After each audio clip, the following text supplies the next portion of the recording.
ரஜினி ஆதரவாளர்கள் என சொல்லிக்கொண்டு எக்ஸ் வலைதளத்தின் ஸ்பேசஸில் உரையாடிய சிலர் சுற்றுப்பயணத்தின் போது விஜய் மீது முட்டைகளை வீசி தாக்குதல் நடத்த வேண்டும் என பேசிய ஆடியோ வெளியாகி பகீர் கிளப்பி இருக்கிறது.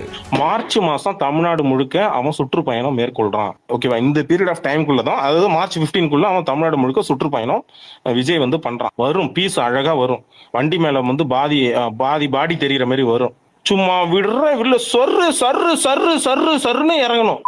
மண்டையில அவன் தோப்பா வைக்கிறதுக்கு 4 நாள் ஆகணும். இதற்காக தனியாக வங்கி கணக்கு ஒன்றை தொடங்கி பணம் சேர்ப்பதோடு முட்டைக்கு பெயர் போன நாமக்கல்லில் இருந்தே மொத்தமாக கொள்முதல் செய்ய போவதாக அந்த ஆடியோவில் பேசியிருக்கின்றனர். அதோடு நல்ல முட்டையின் விலை ₹6.50 என்பதால் வெறும் 1.25 ரூபாய்க்கு கிடைக்கும் அழுகிய முட்டைகளை லாரியாக வரவழைத்து விஜயை அடிக்க